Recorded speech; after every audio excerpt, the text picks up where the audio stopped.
ஊரில் இருந்து அம்மா நுங்கு வாங்கிட்டு வந்திருந்தாங்க. இந்த வெயிலுக்கு இந்த நுங்கோட கலர் மாறாமல் இருக்கிறதுக்கு இதில் புங்க இலை போட்டு கொண்டு வந்திருந்தாங்க. அப்போ தான் கலர் மாறாமல் இருக்கும். 2 நுங்கு பேக்கெட் வாங்கிட்டு வந்தாங்க. ஒரு பேக்கெட் காலி ஆயிடுச்சு. இன்னொரு பேக்கெட்டில் ஐஸ்கிரீம் செய்யலாம்னு இதில் 1/2 லிட்டர் அளவுக்கு பால், ஃபுல் க்ரீம் பால் எடுத்துட்டு நல்லா கொதிச்சதும் 2 டேபிள் ஸ்பூன் அளவுக்கு கஸ்டர்ட் பவுடர் சேர்த்துருக்கேன். கொஞ்சமாக இதில் பால் சேர்த்து கலந்துட்டு கொதிக்கிற பாலோடு இதை சேர்த்து கலந்துட்டு ஸ்டவ் ஆஃப் பண்ணிக்கலாம்.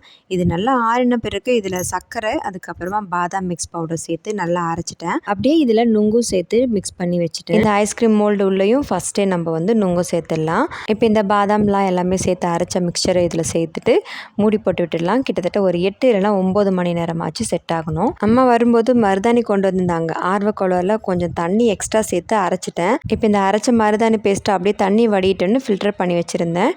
இந்த தண்ணியோடு சேர்த்து சோறு வடித்த கஞ்சியும் சேர்த்து நம்ம மிக்ஸ் பண்ணிவிட்டு தலைக்கு தேய்ச்சி குடித்தோம்னா நல்லா முடி பார்த்திங்கன்னா பளபளன்னு இருக்கும். ட்ரை பண்ணி பாருங்கள்.